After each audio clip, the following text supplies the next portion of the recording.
राधे राधे प्यारे विद्यार्थियों, आप सभी का आपके अपने YouTube चैनल BL सर एवं सृष्टि क्लासेज के ऑनलाइन प्लेटफॉर्म पर हार्दिक स्वागत और अभिनंदन। साथियों, आज के इस सेशन में अपन LDC भर्ती जिसके एग्ज़ाम जुलाई में होने वाली है उसके सिलेबस को लेकर चर्चा करने वाले हैं, जिसमें अपनी आज की जो क्लास रहने वाली है वो रहने वाले कार्बन एवं उसके यौगिक।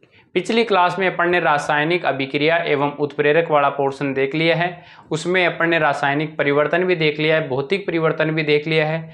और ये सीधे जो भी मेरी क्लास होती है, ये स्कूली जो बुक्स होती है, ऑथेंटिक किताबें होती है, इनको ध्यान में रख के किया जाता है, क्योंकि ये होती है जिनका अपन आगे रेफरेंस दे पाते हैं। तो आज की क्लास में अपन चर्चा करने वाले हैं वो चैप्टर है कार्बन और उसके यौगिक। ऑथेंटिक जो बुक है ये वो बुक है जो कक्षा 10 की बुक है, जो बहुत पुरानी बुक है और यहीं से LDC का सिलेबस बनाया गया है।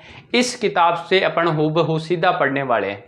कोई भी हो, अब मेरी एक ही बात ठानी है कि जो भी वीडियोस मैं आप लोगों को प्रोवाइड करवाऊंगा, चाहे वो मैथ्स का हो, चाहे साइंस का हो, चाहे जीके का हो, वो टॉपिक ही वहीं से करवाया जाएगा जो बुक्स में दे रखा है, ताकि उसका ऑथेंटिक सोर्स हो। और इन्हीं किताबों से अधीनस्थ बोर्ड चाहे कथन और कारण वाले क्वेश्चन पूछ रहा हो, चाहे मिलान वाले क्वेश्चन बोर्ड पूछ रहा हो, वो सारी की सारी चीज़ें कहाँ से पूछ रहा है, इन्हीं किताब से पूछ रहा है। और ये पुरानी किताब है, किसी ने देखी भी होगी। ये देखो कक्षा 10 की बुक है, इससे अपन सीधा पढ़ने वाले हैं। प्रथम का मतलब ये पेस्ट भाग है। पहले प्रत्येक कक्षा में, कक्षा चाहे 9 हो और कक्षा 10 हो, दोनों में पहले दो दो किताबें चलती थी। कक्षा 9 और 10 में पार्ट पेस्ट और पार्ट सेकंड चलता था, चाहे वो SST का हो, चाहे वो साइंस का हो, चाहे वो मैथ्स का हो, सारे दो दो पार्ट में चलती थी। और इस किताब में इतना गजब का कंटेंट लिखा हुआ है कि मतलब आपकी जो मार्केट में किताबें आती है उससे भी ज़्यादा मैटर और हूबहू एग्जाम में पूछा जाने वाला मैटर। अभी जो किताबें आ रही है उनमें पर्याप्त डाटा नहीं है जितना डाटा इसमें दिया गया है। गजब का कंटेंट है, चाहे वो मैथ्स की हो देख लो, चाहे वो साइंस की देख लो। तो आज से अपना यही काम रहेगा कि अपन इनसे हर वीडियोज के द्वारा टॉपिक को कवर करेंगे। तो आज के टॉपिक को अपन चलते हैं कवर करने के लिए। आज का टॉपिक है वो है कार्बन और उसके यौगिक। ऑथेंटिक बुक से आप लोग पूरा वीडियो देखने के बाद में अच्छे से समझ पाओगे। मैं बताऊंगा कि यहाँ से एग्जामिनर ने क्वेश्चन भी पूछे। तो जो भी साथी चैनल पर पहली बार विजिट करते हैं, चैनल को जरूर सब्सक्राइब कर ले ताकि और बेल आइकन को प्रेस कर ले, और अपने टेलीग्राम चैनल जिसकी लिंक डिस्क्रिप्शन में है उसे जरूर ज्वाइन कर ले। वहाँ ये जो PDF है वो मैं आपको अवेलेबल करवाता रहूँगा। ठीक है, चैनल को सब्सक्राइब कर लिया होगा, वीडियो को शेयर कर दिया होगा। तो अपन शुरू करते हैं क्लास को आगे की ओर कंटिन्यू।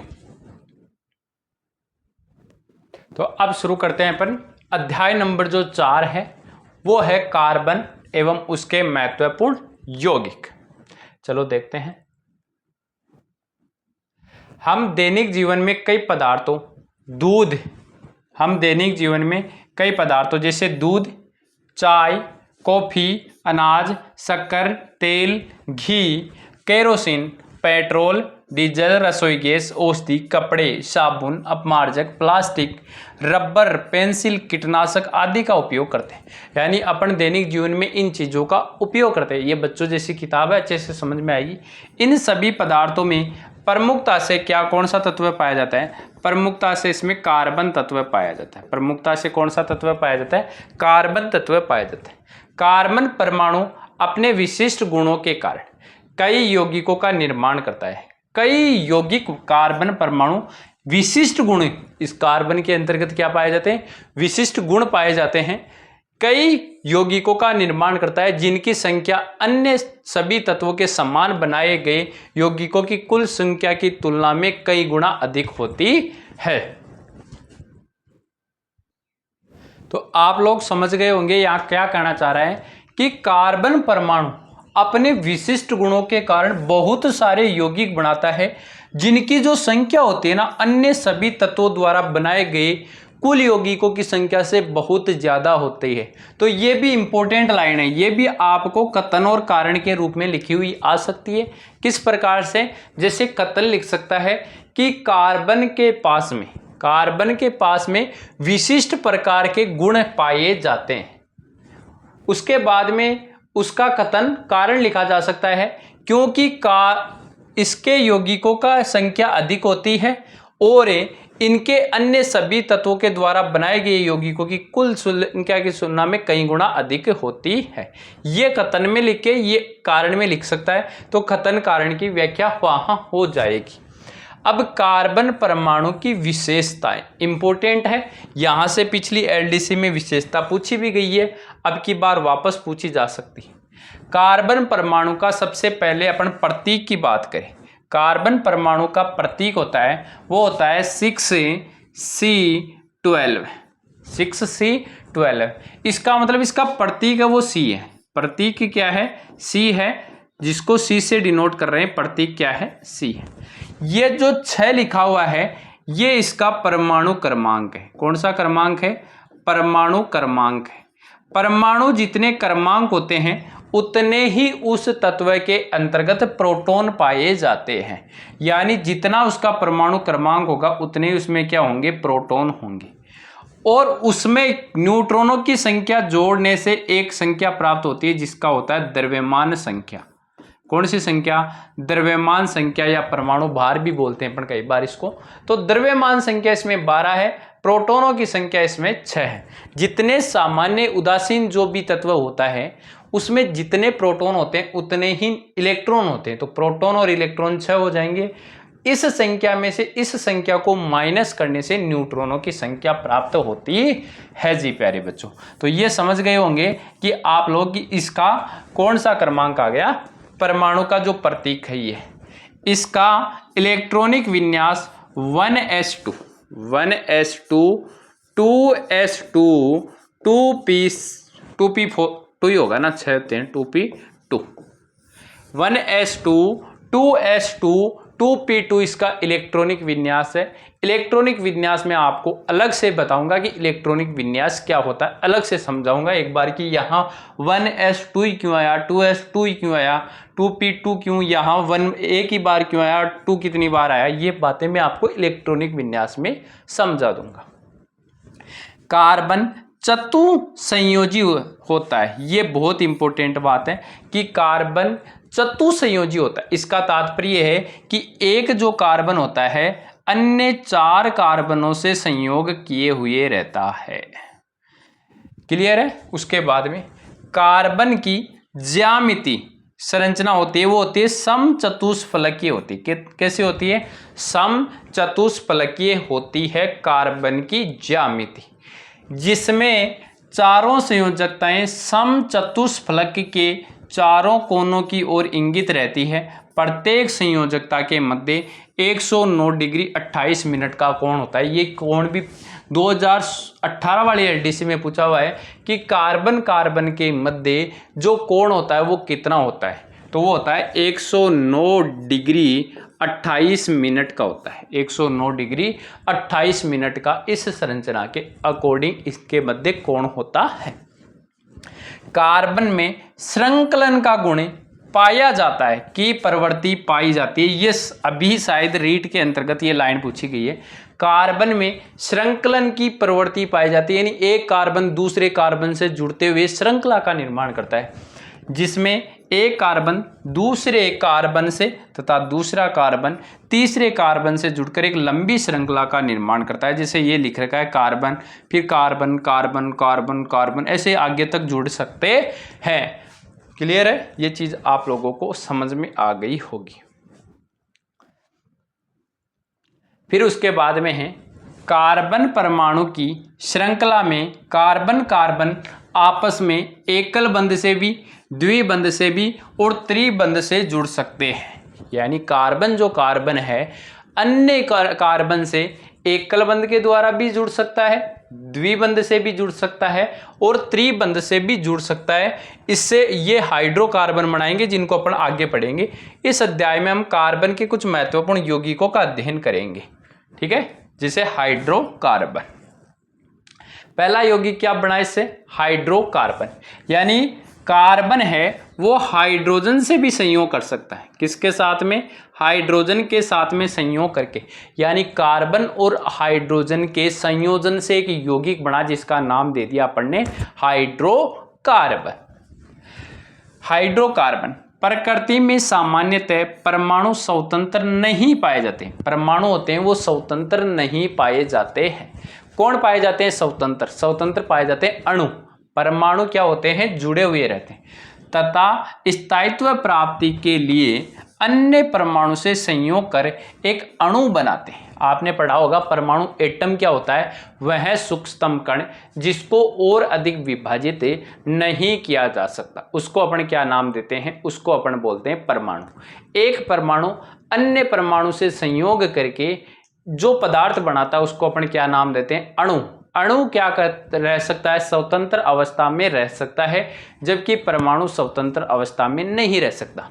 इसलिए उसे अपना अस्तित्व बनाए रखने के लिए अन्य तत्व के साथ में या अन्य परमाणु के साथ में क्या करना पड़ता है? संयोग करना पड़ता है और उससे अणु बनता है। जैसे O2 है, O परमाणु है लेकिन O दूसरे ऑक्सीजन से जुड़कर क्या बनाता है? O2, जो एक क्या है? अणु है। अब ये स्वतंत्र रूप से रह सकता है।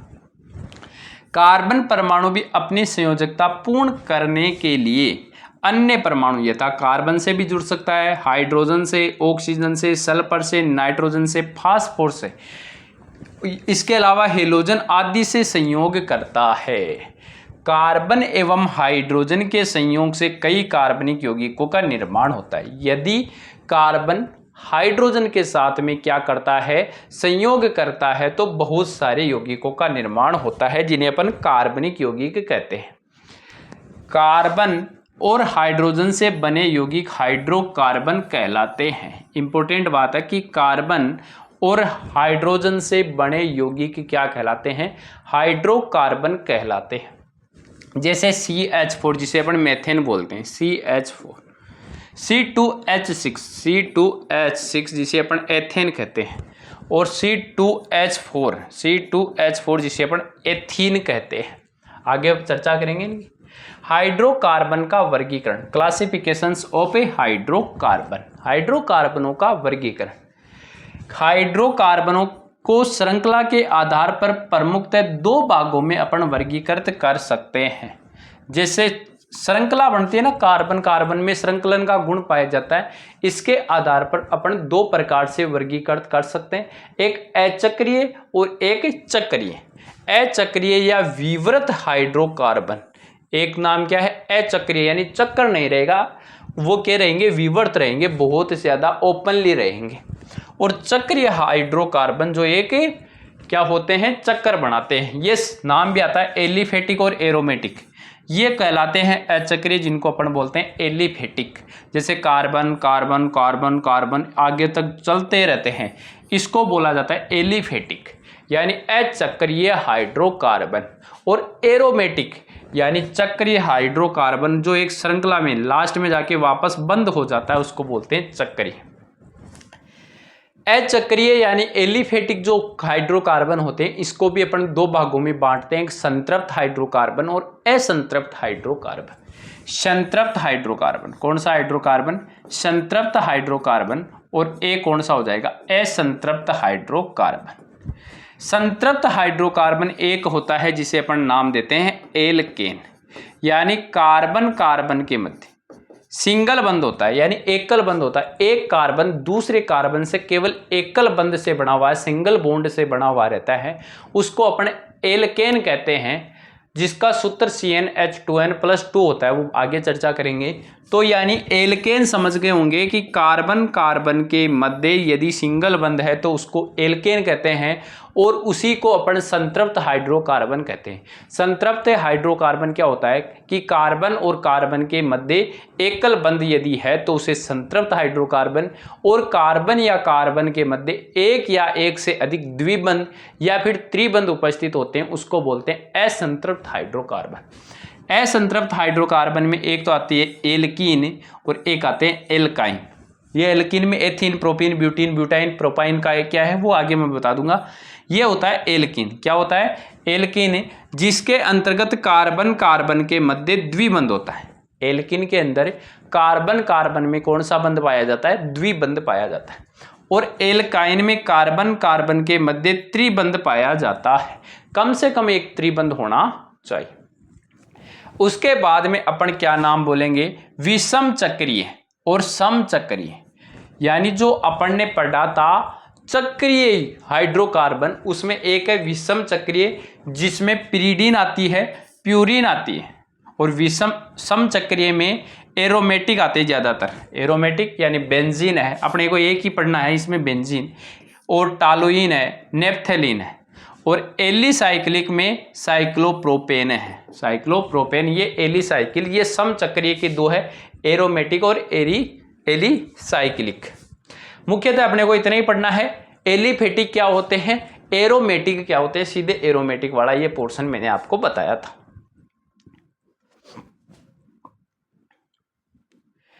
अचक्रीय हाइड्रोकार्बन को कार्बन कार्बन बंध के आधार पर इन्हें 3 प्रकारों में वर्गीकृत किया गया है, जिसमें एक एल्केन श्रेणी है। एल्केन में वो कार्बन है जिसमें कार्बन कार्बन के मध्य केवल एकल बंध है। उसके बाद में दूसरी श्रेणी एल्किन श्रेणी है जिसमें कार्बन कार्बन के मध्य द्विबंध है, और एक एल्काइन श्रेणी है जिसमें कार्बन कार्बन के मध्य त्रिबंध उपस्थित होता है। Alkane, alkene, alkyne. अभी मेरे साथ यहाँ याद करके आगे बढ़ोगे कि हाइड्रोकार्बन जिसमें अचक्रीय, जिसको अपन एलिफेटिक कहते हैं, वो 2 प्रकार के होते हैं, संतृप्त और असंतृप्त। इस आधार पर अपन कह सकते हैं संतृप्त होता है वो एल्केन होता है। एल्केन वह श्रेणी है जिसमें कार्बन कार्बन के मध्य सिंगल बंध होता है, और एल्कीन और एल्काइन में असंतृप्त में रखा गया है, क्योंकि इनमें कार्बन कार्बन के मध्य द्विबंध हो तो उसको एल्कीन श्रेणी कहेंगे, और त्रिबंध हो तो एल्काइन श्रेणी कहेंगे। हाइड्रोकार्बनों का नामकरण, हाइड्रोकार्बनों का नामकरण, सीधा नामकरण दे रखा है क्या इस,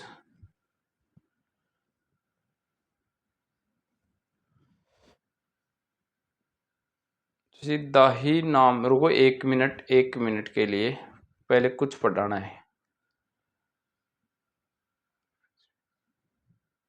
अच्छा, यहाँ एक साथ ही दे रखा है, चलो कोई दिक्कत नहीं। नामकरण के आधार पर अपने इनका नामकरण में इनको समझा रखा है डिटेल। एल्केन क्या होते हैं, एल्किन क्या होता है, एल्काइन क्या होता है, साथ में ही इनका नामकरण भी करेंगे।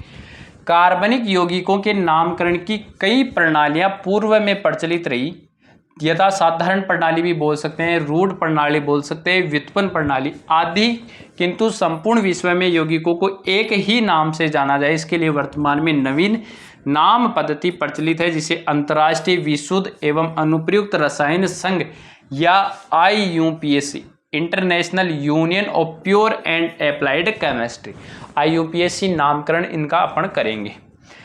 इस पद्धति में हाइड्रोकार्बन के नामकरण में यौगिकों के अणु में उपस्थित कार्बन परमाणु की संख्या के आधार पर उसका पूर्व लग्न लिखा जाता है।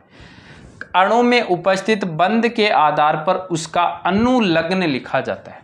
ठीक है, पूर्व लग्न और उसके बाद में उसका अनुलग्न लिखा जाएगा। पूर्व लग्न का निर्धारण अपन कैसे करेंगे कि अणु में परमाणु की संख्या यानी कार्बन एक ही है तो उसको लिखेंगे मेथ। कार्बन यदि एक ही है तो उसको अपन कहेंगे मेथ। अब उसके बाद में इसमें एन जुड़ेगा, इन जुड़ेगा या आइन जुड़ेगा, ये डिपेंड किस पर करेगा, ये डिपेंड करेगा उसमें उपस्थित बंध के आधार पर। मेथ प्लस एन होगा तो मेथेन हो जाएगा, मेथ प्लस इन, मेथिन तो बनता ही नहीं है शायद, एथ प्लस इन एथीन हो जाएगा, एथ प्लस आइन एथाइन हो जाएगा। यानी पूर्व लग्न का मतलब ये पहले लिखे जाएंगे, पहले लिखे जाएंगे। कहाँ लिखे जाएंगे, पहले लिखे जाएंगे जी। कहाँ लिखे जाएंगे, पहले।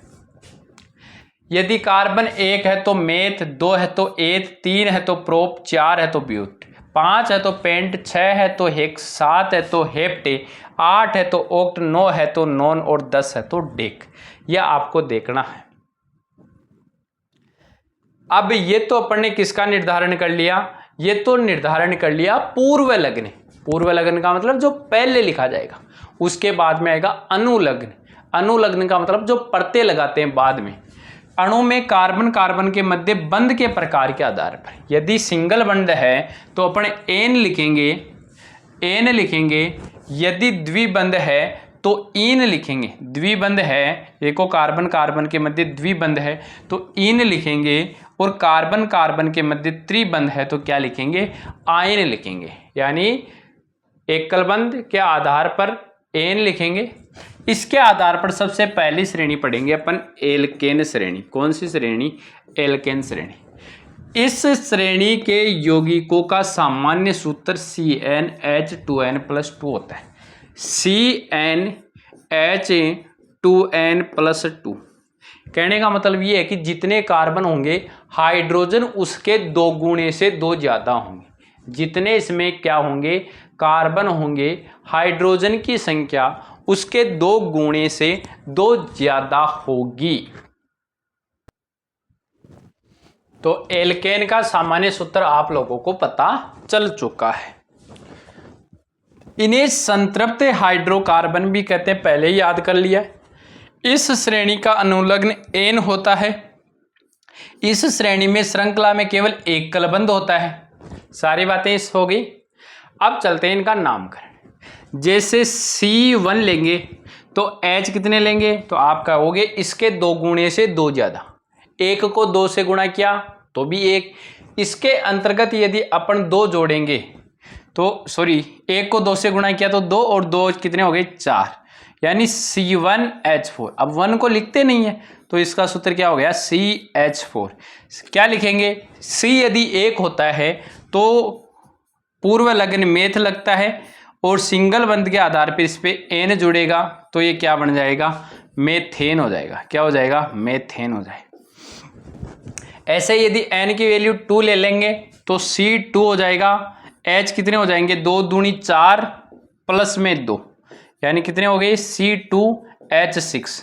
2 के आधार पर 2 नंबर के लिए क्या लिखते हैं, मेथ के बाद में एथ लिखते हैं। एथ इसमें जुड़ेगा N, क्योंकि सिंगल बंदी चल रहा है, एल्केन श्रेणी का N है तो क्या बन जाएगा, एथेन। क्या बन जाएगा, लो जी, एथेन।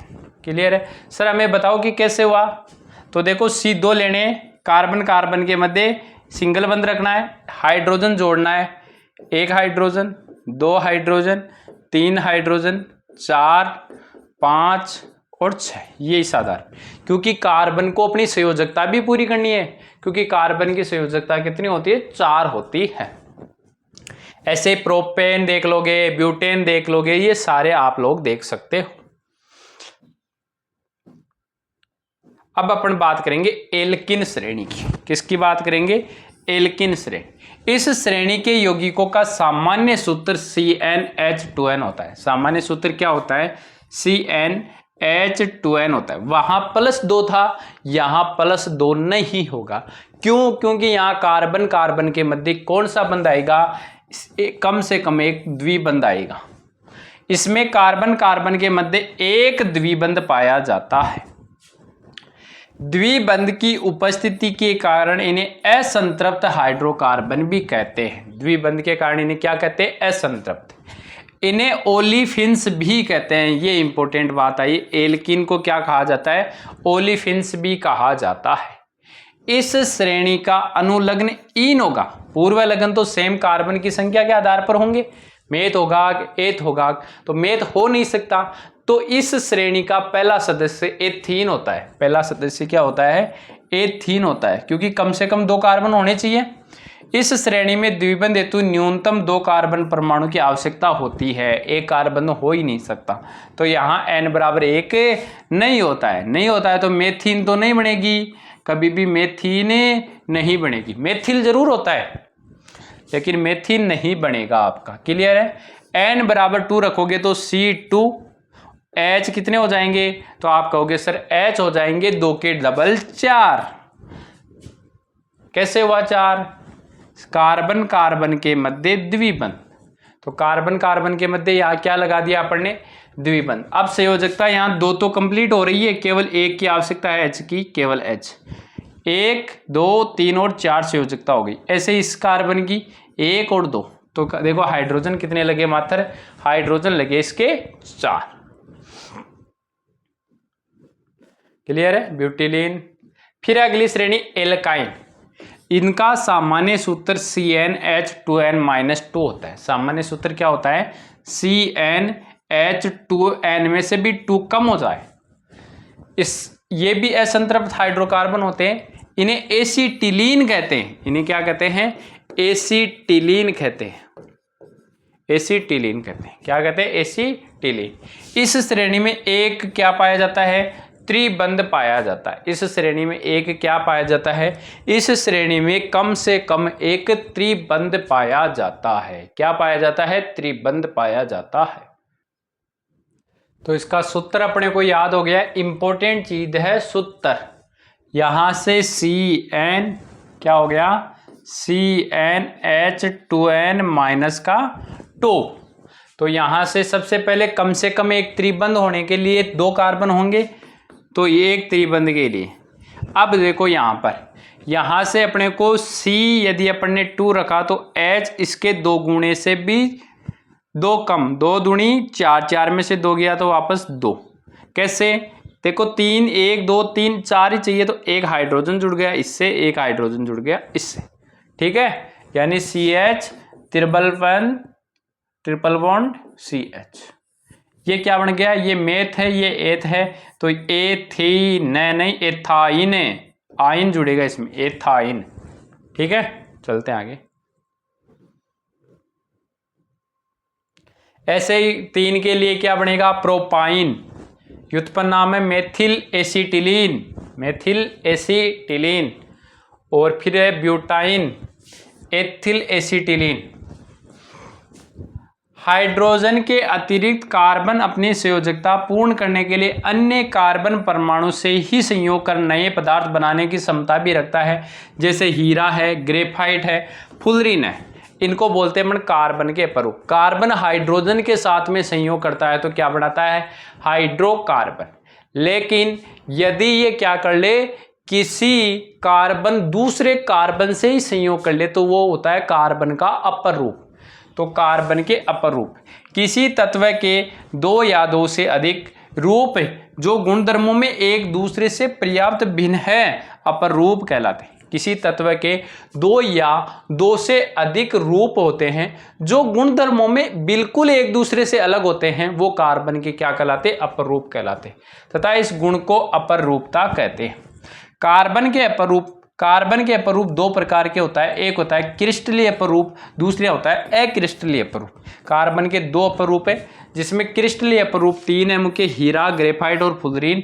अक्रिस्टलीय में खूब सारे कोल है, कोक है, कास्ट है, जंतु है, चारकोल है, काजल है, गैस है, कार्बन है। क्रिस्टलीय अपरूप वह अपरूप जिसमें कार्बन परमाणु एक निश्चित संरचना में, निश्चित व्यवस्था में रहते हैं, जिन्हें अपरूप की ज्यामिति निश्चित रहती है, क्रिस्टलीय अपरूप कहलाते हैं। यानी क्रिस्टलीय अपरूप में कार्बन है वो निश्चित रूप से व्यवस्थित रहेगा, निश्चित रूप की संरचना बनेगा कि इतने ही कार्बन उसमें जुड़ेंगे, तो उसको बोलते हैं क्रिस्टलीय अपरूप, जिसका पहला इंपॉर्टेंट है हीरा, डायमंड। यह कार्बन का अति शुद्ध रूप है। कार्बन का अति शुद्ध रूप कौन है? हीरा है। कोयले की तहों पर चट्टानों के अत्यधिक दाब के कारण ये क्रिस्टलीय होकर पारदर्शक बन जाता है। क्या हो जाता है? दाब के कारण ये क्रिस्टलित होकर पारदर्शक बन जाता है, जिसमें आर पार दिखाई देता है। हीरे में प्रत्येक कार्बन परमाणु 4 अन्य कार्बन परमाणुओं से चतुष्फलकीय रूप से रहता है। इसका मतलब इसकी संरचना कैसी होती है? चतुष्फलकीय संरचना होती है। कार्बन की होती है, वैसे ही हीरे की होती है। इसमें कार्बन कार्बन के मध्य 1.54 एंगस्ट्रॉम की दूरी होती है, 1.45 एंगस्ट्रॉम, और 1 एंगस्ट्रॉम बराबर 10 की पावर माइनस का 10 मीटर। 1 एंगस्ट्रॉम इक्वल टू 10 की पावर माइनस 10 मीटर। इसमें कार्बन की चारों संयोजकता 4 कार्बन द्वारा पूरी हो जाने से इसमें मुक्त इलेक्ट्रॉन नहीं होते, अतः यह विद्युत के कुचालक होता है। हीरा विद्युत का क्या होता है? कुचालक होता है। हीरा विद्युत का क्या होता है? कुचालक होता है। यानी इसमें एक कार्बन ने 4 कार्बनों से संयोग कर लिया तो मुक्त रहेगा नहीं, मुक्त नहीं रहेगा तो इलेक्ट्रॉनों का प्रवाह नहीं होगा और इससे विद्युत धारा प्रवाहित नहीं होगी। इस प्रकार से हीरा व्यवस्थित रहता है। हीरे की संरचना, जैसे ये एक कार्बन है, ये 1 से, ये 2 से, ये 3 से, एक इसके पीछे जुड़ा हुआ है जो अपने को दिखाई नहीं दे रहा है, जैसे इसमें दिखाई दे रहा होगा ये वाला 1 2 3, एक पीछे 4 पीछे हो गया ना। ऐसे ये 1 2 3, एक इसके और पीछे, क्योंकि ये 3D डायमेंशनल्स होता है। हीरे की संरचना में प्रबल सहसंयोजक बंधों का त्रिविम जाल होता है, इसलिए हीरा अत्यधिक क्या होता है, कठोर होता है। हीरा क्या होता है, कठोर होता है। जाल कैसा होता है, त्रिविमी होता है। इसका गलनांक 3843 केल्विन होता है। कितना गलनांक होता है, 3843 केल्विन होता है। इंपॉर्टेंट बात है, 3843 केल्विन इसका क्या होता है, हीरे का गलनांक होता है। इसका उपयोग कांच को काटने में किया जाता है, चट्टान या पत्थर काटने की 100 मशीन में किया जाता है, फोनोग्राम की सुई बनाने में किया जाता है। इंपॉर्टेंट है, फोनोग्राम की सुई बनाने में, बहुमूल्य रत्न और आभूषण में तो किया ही किया जाता है। उसके बाद में अगला है ग्रेफाइट। ग्रेफाइट ग्रेफो शब्द से बना है। ग्रेफाइट ग्रेफो शब्द से बना है, जिसका अर्थ होता है लिखना। प्रारंभ में इसे शीशे का अपर रूप माना गया था। प्रारंभ हुई थी उस समय से शीशे का अपर रूप माना गया था, इसलिए लिखने वाली पेंसिल को आज भी शीशा पेंसिल कहा जाता है। परंतु वास्तव में पेंसिल में क्या पाया जाता है, ग्रेफाइट होता है। क्वेश्चन आ जाए शीशा पेंसिल में शीशा कितना % होता है, यह क्वेश्चन पूछा हुआ है, तो शीशा पेंसिल में शीशा 0% होता है। यह काले धूसर रंग का मुलायम पदार्थ है। कैसा होता है, काले रंग का धूसर होता है, मुलायम होता है। यह छूने पर चिकना लगता है भाई। इसमें धात्विक चमक होती है। कैसी होती है, धात्विक चमक होती है, धातुओं के समान चमकता है। ग्रेफाइट की परत संरचना होती है, जिसमें प्रत्येक कार्बन 3 कार्बन परमाणुओं से जुड़कर षटकोणीय वलय संरचना बनाता है। यानी ग्रेफाइट की संरचना कैसी होती है, षटकोणीय वलय। ये वलय संरचनाएं आपस में मिलकर परत संरचना का निर्माण करती है। 2 परतों के मध्य दुर्बल बंध होने तथा उनके मध्य दूरी अधिक होने से एक परत दूसरी परत पर आसानी से फिसल सकती है। इस कारण ग्रेफाइट का उपयोग शुष्क स्नेहक के रूप में भी किया जाता है। दूसरा उपयोग हो गया शुष्क स्नेहक के रूप में। ग्रेफाइट में प्रत्येक कार्बन 3 अन्य कार्बन परमाणुओं से जुड़ा रहता है, अतः एक कार्बन जो चौथा इलेक्ट्रॉन होता है वो मुक्त रहता है। यह गतिशील होता है, इसलिए विद्युत का सुचालक होता है। ग्रेफाइट विद्युत का क्या होता है, सुचालक। अब देखो हीरा क्या था, कुचालक था। एक कार्बन का ये अपरूप है और एक सुचालक है। इसका मतलब अपरूप गुणधर्मों में एक दूसरे से बिल्कुल क्या होते हैं, भिन्न होते हैं। उसके बाद में ये इस प्रकार की हीरे की संरचना होती है। ये देखो, एक है, इससे इससे इससे 3 ही बात, तो चौथा जो कार्बन है, चौथा इलेक्ट्रॉन है, वो क्या रह गया, मुक्त रह गया। इसका उपयोग शुष्क स्नेहक में, पेंसिल में, कुर्सी बल तथा इलेक्ट्रॉन बनाने में, लोहे की वस्तुओं पर पॉलिश करने में और नाभिकीय परमाणु भट्ठी में मंदक के रूप में। बहुत इंपॉर्टेंट बात है, नाभिकीय परमाणु भट्ठी में मंदक के रूप में किसका उपयोग किया जाता है, ग्रेफाइट का उपयोग किया जाता है। तुलनात्मक रूप से अध्ययन की अपन बात करें तो भौतिक अवस्था में हीरा पारदर्शी होता है, रंगहीन होता है, जबकि ग्रेफाइट अपारदर्शी होता है, चमकदार और काला होता है। संरचना इसकी त्रिविमीय चतुष्फलकीय होती है। इसकी षटकोणीय परतदार होती है। हीरा कठोर की अत्यधिक कठोर होता है, जबकि ग्रेफाइट मुलायम एवं चिकना होता है। विशिष्ट घनत्व 3.51 होता है हीरे, ग्रेफाइट का 2.5। विद्युत का कुचालक हीरा सुचालक ही है। स्थायित्व कम स्थायी होता है, जबकि ग्रेफाइट अधिक स्थायी होता है। उसके बाद में है फुलरीन। इसकी संरचना गोल गुंबद जैसी होती है। इस अमेरिका के प्रसिद्ध वास्तुकार बकमिंस्टर फुलर के नाम पर इसका नाम फुलमिनिस्टर रखा गया था। ये इस प्रकार का फुलरीन होता है। फुलरीन के एक अणु में 60 या 70 या अधिक कार्बन परमाणु पाए जाते हैं। कितने, 60 भी हो सकते हैं, 70 भी हो सकते हैं, ज्यादातर 72 भी पाए जाते हैं। C60 सर्वाधिक स्थायी फुलरीन है। ये क्वेश्चन पूछा हुआ है। C60 सर्वाधिक स्थायी फुलरीन है, जिसे बकमिंस्टर फुलरीन भी कहते हैं। C60 की संरचना में 32 फलक होते हैं, जिनमें 20 फलक षटकोणीय तथा 12 फलक पंचकोणीय होते हैं। इसकी संरचना फुटबॉल के समान होती है, इसे बंकी बॉल भी कहते हैं। C60 विद्युत का कुचालक होता है। इसमें कार्बन कार्बन बंध की लंबाई 1.40 एंगस्ट्रम होती है। इसका उपयोग उच्च ताप पर अतिचालक होने के कारण तकनीकी दृष्टि से महत्वपूर्ण है और आणविक बेयरिंग में किया जाता है। आणविक बेयरिंग में किया जाता है। तो ये थे अपने हाइड्रोकार्बन। उसके बाद में हाइड्रोकार्बन में अपन ने क्या देख लिया, अपन ने देख लिया यहाँ तक कार्बन और उस कार्बन के अपर रूप अपन ने देख लिए। अब है क्लोरोफ्लोरोकार्बन CFC, जिसे अपन फ्रियोन कहते हैं, CFC क्लोरोफ्लोरोकार्बन। कार्बन परमाणु जब अपनी संयोजकता क्लोरीन अथवा फ्लोरीन परमाणु से पूर्ण गए, अभी शुरू में पढ़ा था अपन ने कि क्लोरीन हाइड्रोजन से कर सकता है, सॉरी कार्बन कार्बन से करता है, लेकिन कार्बन किससे कर ले, क्लोरीन और फ्लोरीन से कर ले तो उसे CFC कहते हैं।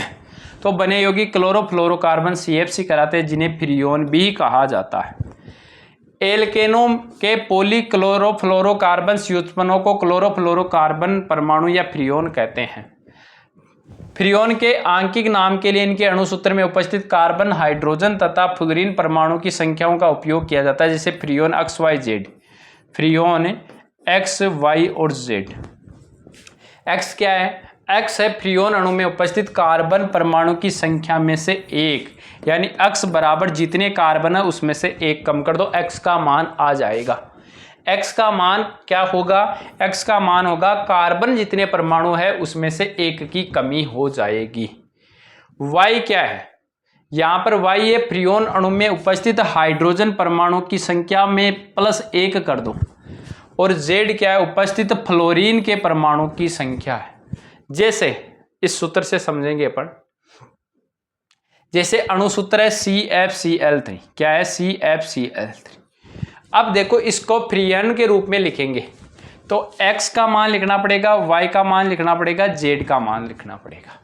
तो X का मान क्या होता है, तो आप कहोगे X का मान होता है C में से एक कम कर दो, जितने कार्बन है उसमें से, इसमें कार्बन कितना एक है, इसमें से एक कम कर दोगे तो X हो गया 0।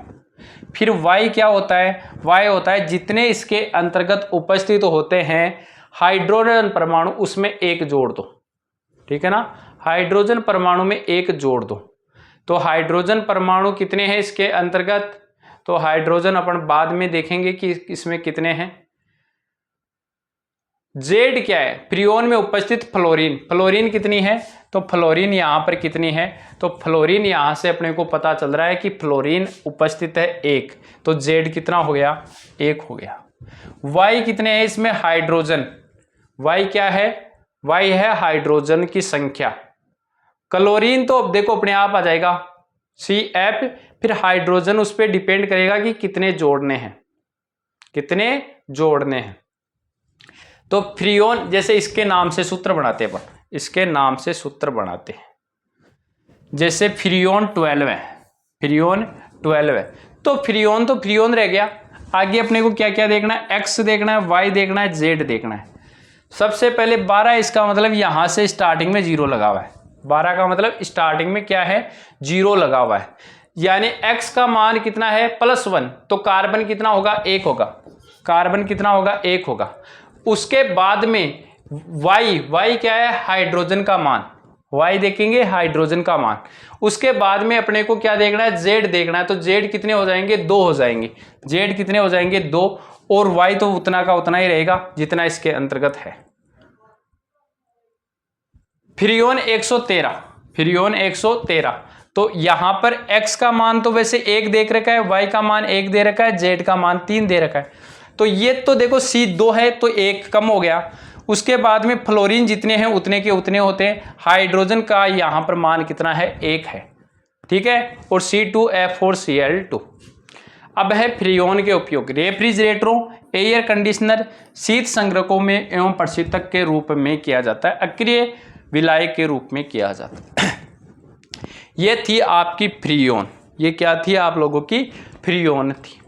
अब CNG और LPG को देख लेते हैं, फिर इसमें बहुलक वाला पार्ट है जो अगली क्लास में देखें। CNG पूरा नाम आता है बहुत बार CNG का, कंप्रेस्ड नेचुरल गैस, सॉरी संपीड़ित प्राकृतिक गैस का संक्षिप्त नाम CNG, संपीड़ित प्राकृतिक गैस या कंप्रेस्ड नेचुरल गैस। पृथ्वी की गहराई में पेट्रोलियम के ऊपर परत के रूप में पाई जाने वाली गैसों को प्राकृतिक गैस कहते हैं। जब पेट्रोलियम का खनन किया जाता है तो उसके साथ प्राकृतिक गैसें भी बाहर आ जाती है। प्राकृतिक गैस को जब उच्च ताप पर संपीड़ित किया जाता है तो उसे संपीड़ित गैस, उच्च ताप पर क्या किया जाता है, संपीड़ित किया जाता है। यह एलपीजी से भिन्न होती है। सीएनजी एलपीजी से भिन्न होती है। पेट्रोलियम का जब प्रभाजी आसवन किया जाता है, कौन सी विधि से प्राप्त होती है? प्रभाजी आसवन से। तो पेट्रोलियम के पृथक पृथक अवयवों के साथ मुक्त होने वाली गैसों को पेट्रोलियम गैसें कहते हैं तथा इन गैसों को उच्च दाब पर संपीड़ित कर द्रव्य में बदला जाता है। इससे पेट्रोलियम गैस या एलपीजी कहते हैं, लिक्विड पेट्रोलियम गैस या एलपीजी। देखो कहानी क्या समझ में आई। जब अपन पेट्रोल के विभिन्न अणुओं को देखेंगे तो उसमें से अपने को यदि गैसें प्राप्त हो रही है प्राकृतिक, उसको यदि अपन ने उच्च ताप पर संपीड़ित किया है तो वो प्राप्त होगी सीएनजी, कंप्रेस्ड किया है। और यदि उस गैस को उच्च दाब पर किया है, उच्च दाब पर, तो अपने को प्राप्त होगी एलपीजी, लिक्विड पेट्रोलियम गैस। बस यही कहानी है, इतनी याद रखना है कि उच्च दाब पर एलपीजी, उच्च ताप पर सीएनजी, उच्च ताप पर सीएनजी। सीएनजी की विशेषता क्या है? सीएनजी में मुख्यतः मेथेन तथा कुछ अन्य हाइड्रोकार्बन होते हैं। मुख्यतः कौन होता है? सीएनजी में मुख्यतः कौन होता है? मेथेन होता है। यह क्वेश्चन भी पूछा गया है। सीएनजी में कार्बन की प्रतिशत मात्रा कम होती है। कार्बन की परसेंट मात्रा क्या होती है? अतः इसके दहन से बनने वाली CO कार्बन मोनोऑक्साइड तथा CO2 की मात्रा भी कम होती है। इसलिए पर्यावरण की दृष्टि से यह गैस अन्य पेट्रोलियम उत्पादों से क्या है? बेहतर है सीएनजी। जबकि अपने कौन सी काम में आती है? एलपीजी। सुरक्षा की दृष्टि से भी यह गैस अधिक उपयोगी है क्योंकि एलपीजी की तुलना में यह हल्की होती है। यह गैस सीएनजी हल्की होती है।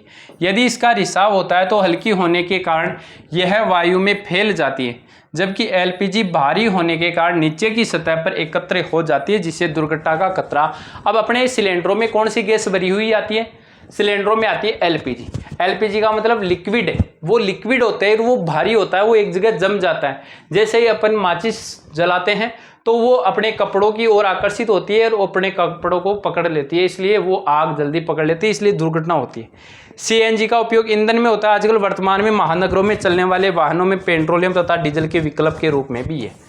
नेक्स्ट पार्ट रहेगा अपना पॉलीमर बहुलक, जिसे अपन अगली क्लास में अच्छे से शानदार करेंगे।